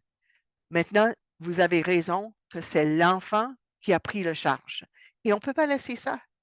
Sauf que des fois, on ne peut pas changer l'enfant. Alors maintenant, et c'est pas facile à faire, il faut pratiquer ça et c'était une enseignante qui m'a montré ça. Bon, OK, j'ai décidé qu'aujourd'hui, tu peux rester dans l'école et tu vas rester avec madame telle et telle. Alors, j'ai décidé de garde votre rôle comme leader. OK, en ce moment, je vais faire telle chose. Oh, tu n'es pas obligé de faire ton devoir. Et, euh, alors, c'est mieux même que tu tu fasses pas ton devoir, etc. Alors, qu'est-ce que ici, pour moi, les mots que je dis, c'est que il faut rester en charge, même si vous ne pouvez pas être en contrôle. Je sais que c'est pas facile pour nous, des gens qui sont là pour guider les enfants, de changer notre avis, mais des fois, ça vaut pas la peine d'avoir une crise, hein. Alors, très important. Des fois, il faut, vraiment, envoyer l'enfant chez quelqu'un d'autre et ça, c'est vraiment et on essaie de le faire avant que heu, tu t'es dérangé.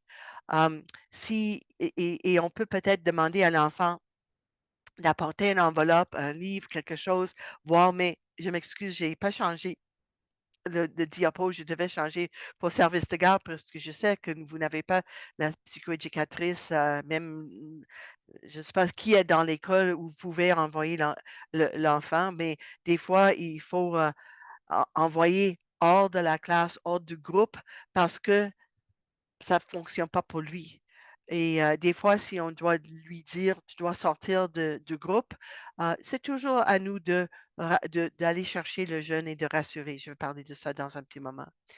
Je ne sais pas si vous avez la possibilité d'avoir un coin de refuge, juste un petit lieu où l'enfant peut se retirer, parce que ça va aider, les autres élèves, et des fois, c'est un lieu où l'enfant peut mettre des casques anti-bruit, il peut avoir des articles de manipulation, des articles pondérés, et des autres activités, des livres, des choses à faire pour, pour faire des choses pour pas déranger les autres. Les articles de manipulation, on suggère des choses plus molles comme ça, où même si c'est lancé, ça peut pas faire mal aux autres. Et des fois, des articles pondérés qui peuvent soulager un enfant qui est dans un état d'alarme. Le bac personnalisé est vraiment des activités de motricité fine pour occuper l'enfant, aussi des articles de manipulation, des livres à lire. Alors ça, c'est quelque chose que le jeune peut porter avec lui pour aller s'il n'y a pas un coin de refuge, mais peut-être dans un autre. Même peut aller avec un groupe de plus jeunes pour travailler dans son petit bac. Pour des jeunes qui sont agités et qui veulent toujours bouger, encore une fois, il faut essayer de trouver des moyens pour les laisser bouger. On peut peut-être créer une zone de mouvement, mais on espère que les jeunes vont passer du temps dehors aussi. Et ça c'est une façon de les aider à sortir un peu l'énergie les émotions. Alors, le zone de mouvement, c'est un petit coin où il y a des cartes où l'enfant peut choisir qu'est-ce qu'il va faire pour bouger. Ça marche plus avec les plus jeunes, mais c'est une façon parce que le cortisol, l'adrénaline doit sortir de l'enfant. Même des pauses activités, particulièrement importantes s'il ne peut pas aller dehors, parce que vous faire bouger les enfants améliore la concentration, améliore l'attention, restaure l'énergie.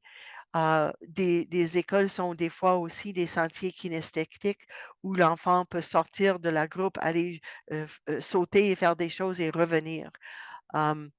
Alors ça, c'est pas nécessairement facile de trouver des moyens, mais si vous imaginez que cet enfant qui bouge, qui dérange, a besoin de faire sortir toute cette cortisol, toute cette adrénaline, ça peut-être peut nous aider à trouver des alternatives pour lui et pour lui aider que quand c'est sorti, il peut peut-être se calmer un petit peu. Immaturité, c'est toujours important d'anticiper et de prévenir. Alors, comme équipe, les questions qu'on doit se demander, parce que maintenant vous avez passé le mois de septembre avec vos jeunes, il faut identifier les jeunes en difficulté et se demander quand est-ce que ce jeune traverse la période difficile? Où est-ce que ça se trouve? Avec qui?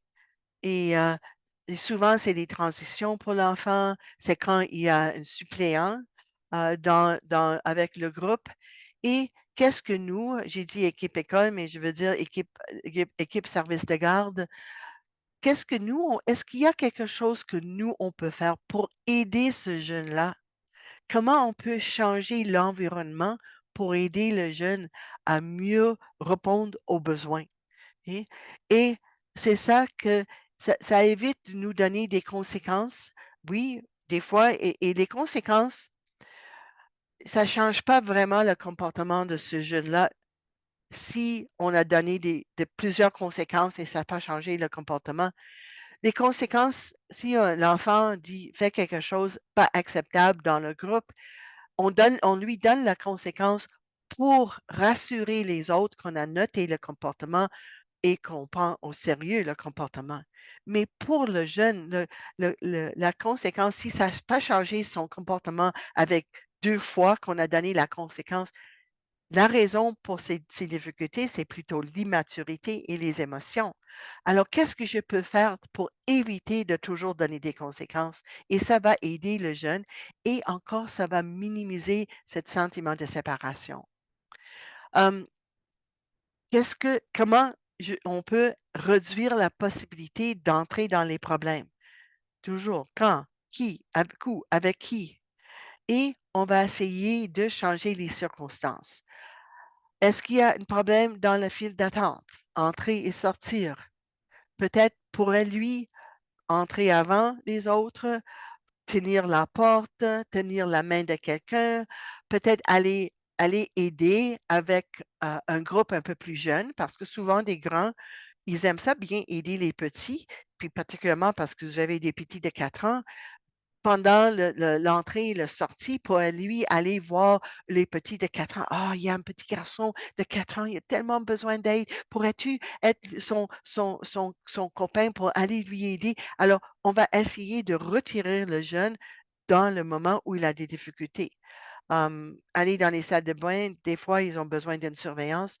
Dans les couloirs, un endroit plus calme. Il y avait un jeune qui avait, quand il se mettait l'habit de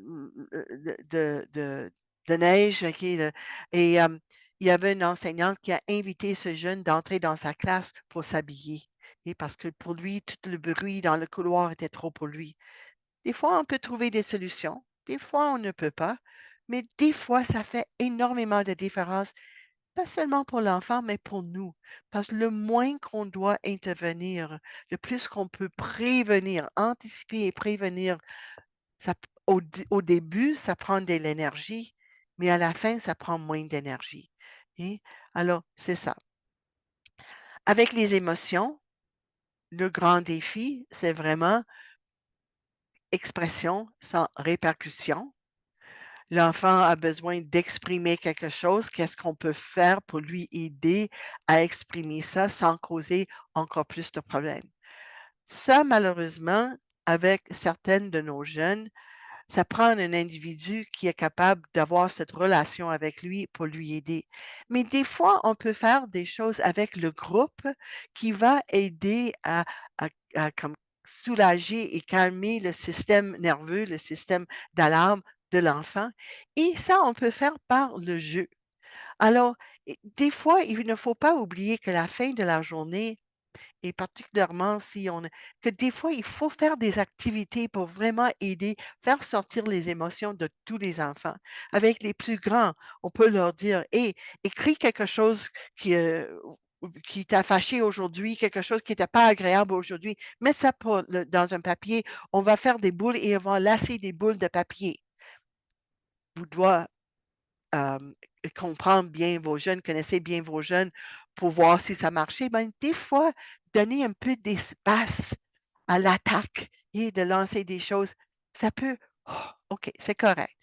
Hem, écraser le papier de boule ou des cartons d'œufs, tomber là-dessus. Hem, lancer des balles, ça, on peut faire dehors. Hem, mais aussi juste un jeu de ballon où on lance et ça peut aider. Quelque chose qu'on a suggéré souvent pendant la pandémie, c'est de faire exercice de percussion sur le bureau avec des nouilles de piscine. Ça fait un bruit excellent. On peut taper comme ça et on peut faire toutes sortes de choses, mais ça aide à faire sortir les émotions. Même, est-ce qu'il y a un petit lieu privé où l'enfant peut écrire n'importe quoi pour exprimer ses frustrations? Hum, Très important, oui, important d'enseigner les mots d'émotion, mais très important dans le moment de parler des émotions. Mais les 3 émotions, on dit: «Mais Eva, regarde tout, je ne peux pas me souvenir de tous les mots». Non, non, les 3 grands mots: frustration, alarme, poursuite. Frustration, ça marchait, fonctionnait pas pour toi aujourd'hui. Alarme: «Oh, j'avais tellement peur, ça faisait mal, j'avais peur». Poursuite, tu voulais vraiment qu'il tu qu'il t'inclue, tu voulais vraiment être ami avec lui. Ce sont les 3 grandes émotions et souvent c'est ça qui dérange l'enfant. Hem, Qu'est-ce qui est intéressant ici, c'est que le bien-être émotionnel et le jeu sont tellement liés. L'augmentation de dépression, l'anxiété et TDAH va pair avec le déficit de jeu. Alors, c'est très, très, très important pour les enfants de jouer. Alors, j'espère que vous avez un bon temps pour le jeu, soit dehors ou dans le centre, parce que à ce moment-là, c'est le moment où les émotions sont exprimées. Hem, c'est vraiment c'est les dessins, les jeux les jeux où les engagent et l'autre chose, c'est que le temps de jeu ne doit pas être mérité. Il doit être prévu et protégé parce que l'enfant qui se trouve en difficulté a encore besoin plus de temps de jeu. Lui, il n'a pas joué assez, il a tellement d'émotions qu'il doit doit partager. Alors, le jeu est tellement important. J'espère que de moins en moins avec nos petits de première année, deuxième, troisième année, on espère qu'il y a de moins en moins des devoirs parce que si on peut élargir le temps ou avoir plus de temps pour le jeu, ça va aider les jeunes. Alors, juste pour vous dire vite, vite comment on peut voir qu'est-ce que le jeu peut faire pour les enfants en alarme. Et l'alarme, quand les enfants jouent au monstre, je veux être le monstre. Si on partage des histoires effrayantes et quand je dis le jeu aussi, euh, lire aux enfants, lire des bons livres aux enfants, ça fait partie du jeu. Prétendre être effrayé. Maintenant, qu'est-ce qu'on va voir souvent dans le jeu libre des enfants, c'est jouer aux catastrophes, jouer à l'hôpital, prétendre être malade. Il faut laisser du temps pour les enfants de jouer de qu'est-ce qui se passe dans leur vie et de jouer cette alarme. Faire face à la séparation. Et c'est tellement intéressant que si maintenant il y a plein de catastrophes dans le monde, les enfants vont jouer plutôt à la mort, jouer à être orphelin. Le jeu de cache-cache, ça veut dire que je vais me cacher, est-ce que tu vas me trouver? On pense que c'est un jeu agréable, mais non, c'est un jeu émotionnel, tellement intéressant. Et même les contes de fées où les enfants sont perdus, faire face à une séparation. Maintenant, on parle de quelque chose qui est une préoccupation de l'enfant et souvent il y a une solution dans le livre, mais c'est important de parler de ça. Une de mes collègues dit, c'est à travers le jeu que les enfants peuvent imaginer comment ils vont survivre et faire face à l'adversité. Hannah Beach. Le jeu est tellement important. Même la frustration. Et les jeunes qui font des crises, ils ont beaucoup de frustration en eux, mais tous les enfants ont de frustration en eux parce que les enfants en général ne peuvent pas nécessairement faire fonctionner les choses. Quand ils sont en train de faire des casse-têtes, de jouer avec des blocs, des Legos, maintenant ils sont capables de gérer quelque chose, de créer, construire.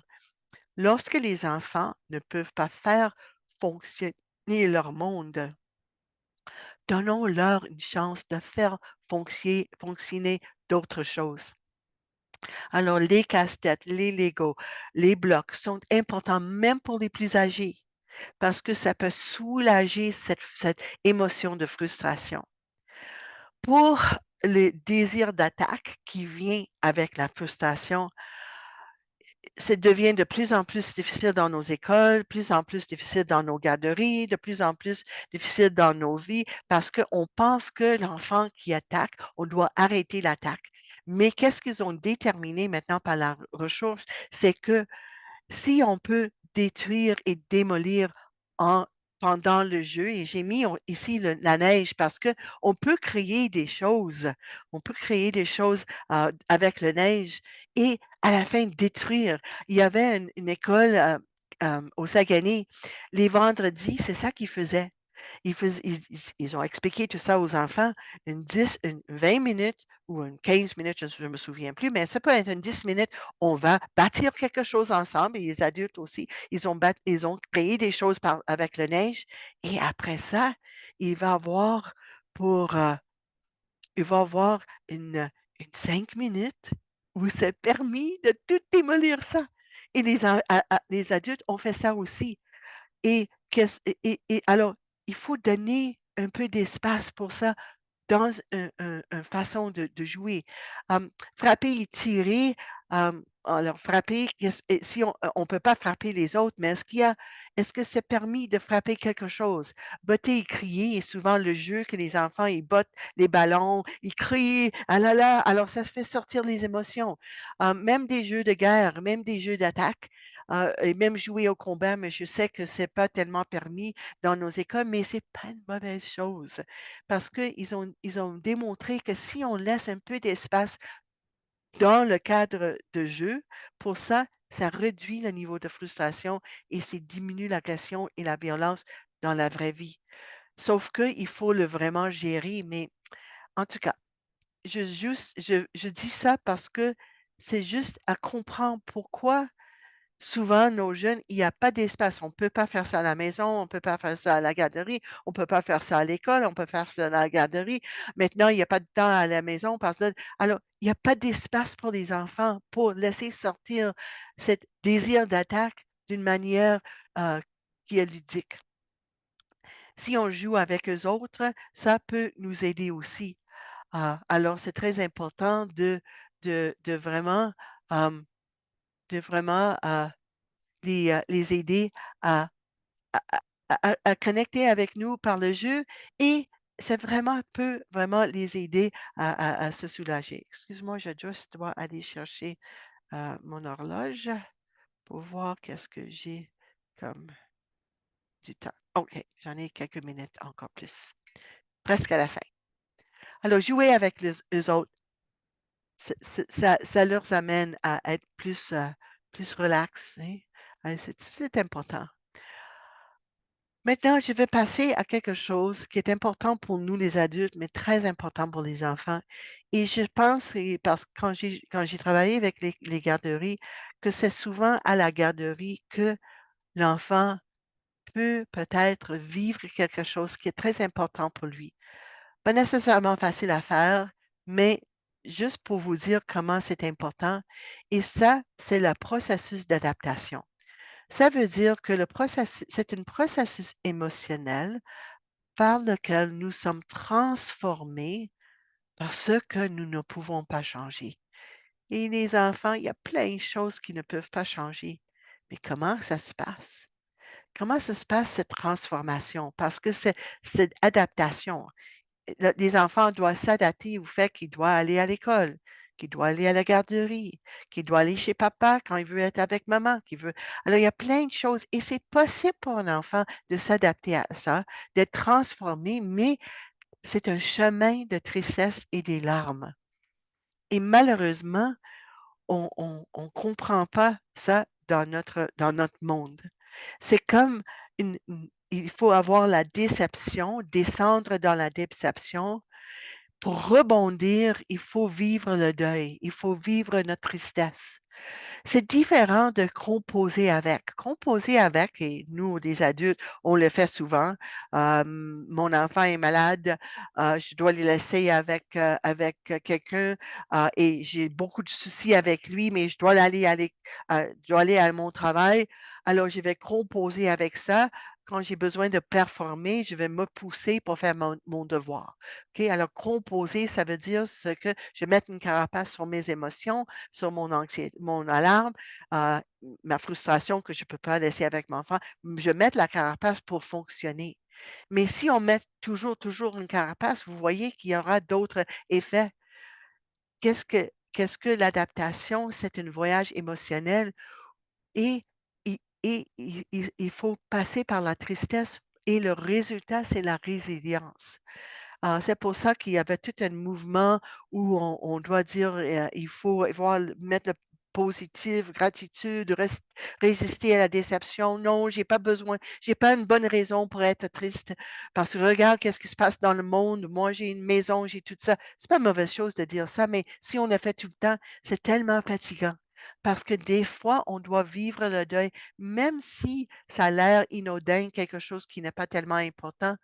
Parce que si on n'est pas en adaptation, on a des difficultés à faire des limites. On dit toujours des oui, mais, oui, mais, oui, mais. Non, des fois, il faut accepter que je ne peux pas changer quelque chose. On lâche pas prise si on n'est pas en adaptation. On ne peut pas compenser pour nos difficultés. On n'apprend pas de nos erreurs. On a un sentiment d'être provoqué et ça peut nous amener vers l'agressivité. Mais qu'est-ce que ça prend? L'adaptation exige un cœur tendre et un endroit sécuritaire pour pleurer.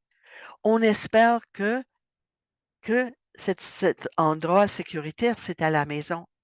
Mais le cœur tendre, ça veut dire qu'on a la capacité de tolérer la vulnérabilité. Mais c'est pas facile si on ne donne pas de l'espace pour ça. Et je veux vous aider de dire des idées comment aider. Mais l'endroit sécuritaire, c'est quelqu'un qui peut me protéger pendant que je me laisse dans cet état de vulnérabilité. Comme j'ai dit, j'espère que c'est ça, que ça se trouve à la maison. Et des fois, les parents vont vous dire, mais est-ce que ça va bien avec mon enfant? Parce que chaque soir, il entre dans ma voiture et il commence à pleurer et il ne peut pas me dire pourquoi il pleure. Ah, vous devez dire aux parents, et c'est parce qu'il y a tellement de choses qui se passaient pour lui pendant la journée. Il ne peut pas te dire pourquoi il pleure, mais le fait qu'il se sent tellement en sécurité avec vous, ah, ça c'est excellent parce que ça va lui aider à s'adapter à toutes les choses qui sont difficiles. Alors, comment on peut aider les larmes à couler? Ça, on doit faire individuellement avec un enfant. Il y avait une garderie où ils ont remarqué une petite fille qui avait plein de choses qui arrivaient à la maison. Elle entre dans l'école dans un état comme et ils ont déterminé dans leur équipe quand elle entre dans l'école comme ça, comme dérangée, quelqu'un va prendre le moment avec elle et quand ils étaient conscients qu'elle avait besoin de ses larmes, c'était un petit de 6 7 ans, alors c'était pas tellement difficile d'amener le jeune avec ses larmes. Et quand ils ont fait 2 3 jours aider ce jeune à trouver ses larmes, les choses ont changé très vite. Comment on peut aider ça? Premièrement, on doit parler de l'émotion vécue. Alors, quand la jeune fille entrait dans l'école, ils ont,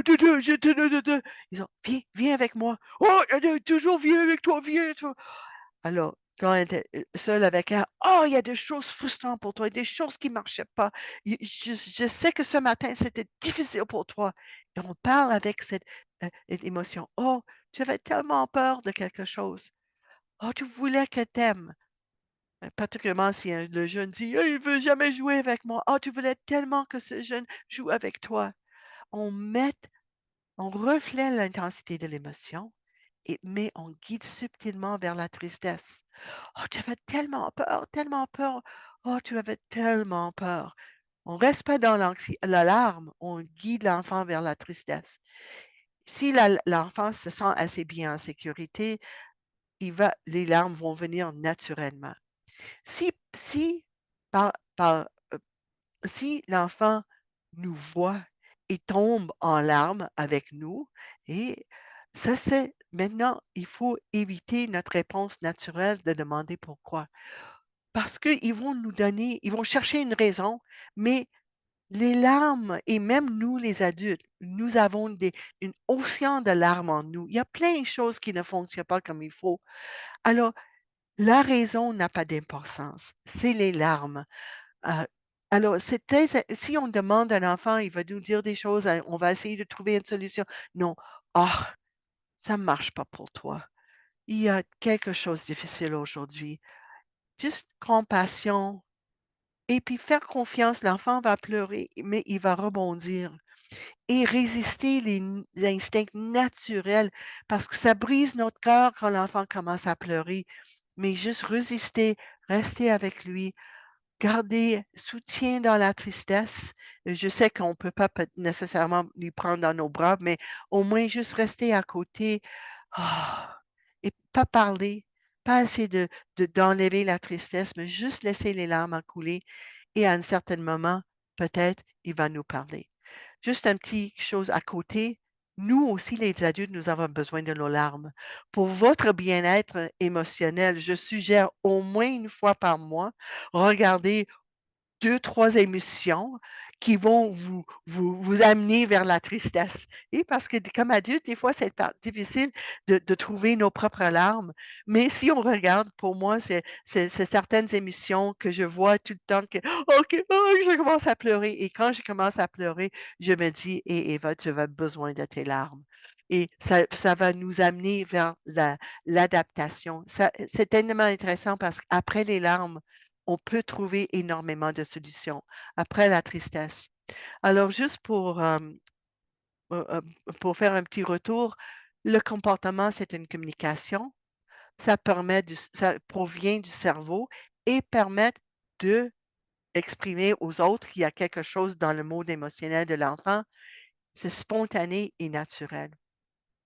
Si nous avons eu des difficultés avec un enfant, et c'est normal aussi parce que nous avons nos propres émotions, nos propres réactions, c'est très important de toujours, c'est à nous, l'adulte, de créer le pont avec l'enfant et, et s'il y avait un comportement difficile, essayer de lui dire avant de partir, et j'ai hâte de te voir demain, nous trouverons quelque chose pour améliorer, ou quand il arrive le matin, tellement contente de te voir. Et c'est très important qu'on va donner à l'enfant ce message qu'on veut prendre soin d'eux autres. De faire faire le pont donne aux jeunes de l'espoir. Parce que la peur d'être rejeté par les adultes, c'est énorme. Et encore une fois, je suis en colère, laissez-moi tous tranquilles, j'haïs tout le monde. Personne ne comprend que je veux seulement qu'il m'entoure d'affection.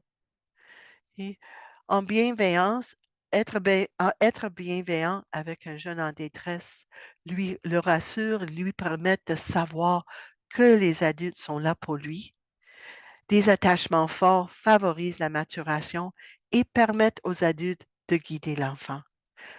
Le comportement se transforme à mesure que le cerveau prend de la maturité. Pour certaines de vos jeunes, ça va prendre du temps, du temps, du temps. Transforme lorsque la vulnérabilité du jeune est protégée. Lorsque le jeune est en attachement avec les adultes et lorsque le jeune est capable de ressentir ses émotions. Sur le document que je vous ai donné, il y a une très, très, très bon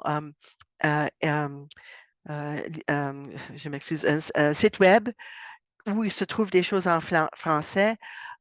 Aussi, un autre site web où vous pouvez acheter plusieurs enregistrements qui va parler des choses. Et j'ai donné la liste, vous devez l'avoir, les diapos aussi avec un PDF parce que quand vous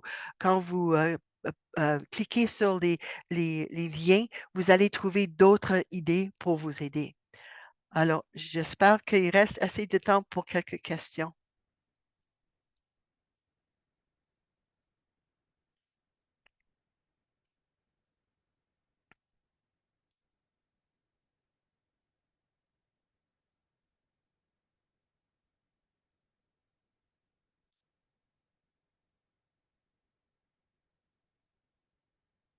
Oh, le micro est encore fermé. Ça doit rentrer aussi. Oui, bien, les éducateurs n'ont pas de questions. Je pense que tout était très clair, vraiment. C'était très aidant pour nous. Il y avait beaucoup d'exemples concrets. Donc, ça, c'est vraiment très intéressant là, parce que ça vient rejoindre directement notre pratique. Alors, je pense que tout le monde a bien apprécié la formation. Vraiment, alors, un gros, gros merci. Vraiment, très important. Puis, on a donné effectivement toutes les références. Puis, la référence du site web, elle est aussi dans la feuille de référence, c'est ça? Oui, oui, je pense que oui. Et puis, mais ça prend le PDF, parce qu'avec le PDF, ce sont des liens actifs que vous pouvez peser là-dessus, va vous tout de suite amener. Oui, c'est ça, c'est ça. Et l'autre chose, il y a plein d'enregistrements aussi.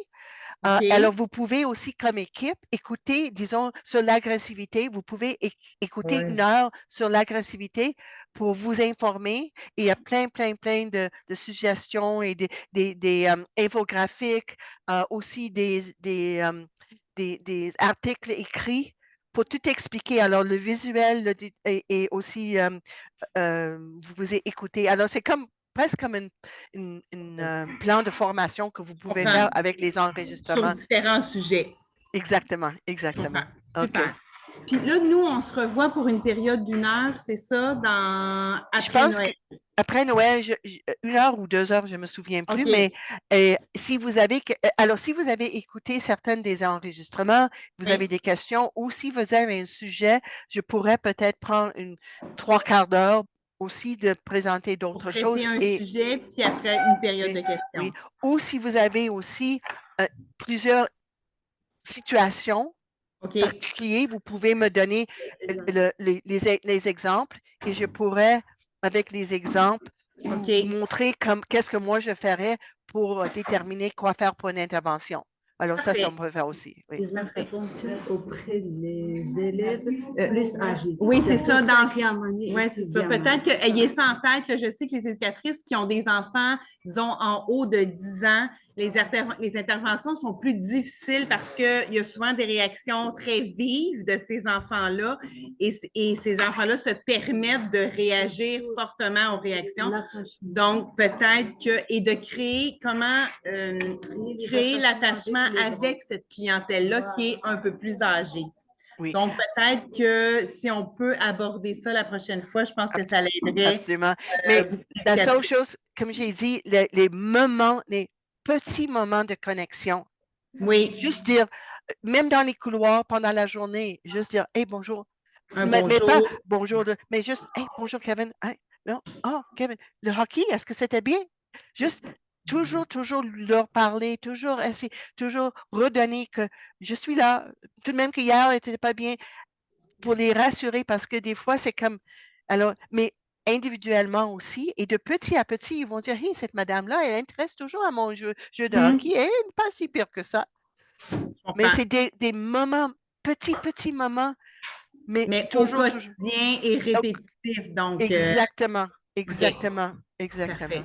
Génial. C'est juste ce qui est plus difficile des fois, c'est de se rendre compte avec les enfants qui sont plus difficiles. C'est là où c'est très dur d'aller les chercher parce qu'ils font vraiment une carapace qu'ils ne veulent pas qu'on rentre dans leur monde comme ça pour qu'on puisse. Et c'est pour ça, on ne les regarde pas dans les yeux, on juste passe dans les couloirs, on dit, hey, bonjour Kevin, on passe, on prend, on cherche des moments, des petits moments de juste dire, hey, bonjour. Parce que, oui, si on parle trop longtemps, le carapace va se mettre, mais oublie pas, derrière cette carapace, c'est un jeune qui veut avoir. Mais il a peur que vous allez lui juger, que vous allez donner la morale, que vous allez... c'est complexe. Ah non, tout à fait. Oui. Merci. Okay, mais bonne chance. Merci beaucoup. Donc, Eva, on se redonne des nouvelles là, pour la prochaine fois après Noël. Excellent. C'est très apprécié. Merci beaucoup. Merci. plaisir. Bye-bye. Merci. Au revoir. Bye-bye. Au revoir. Merci. Merci beaucoup. J'arrête. Merci beaucoup.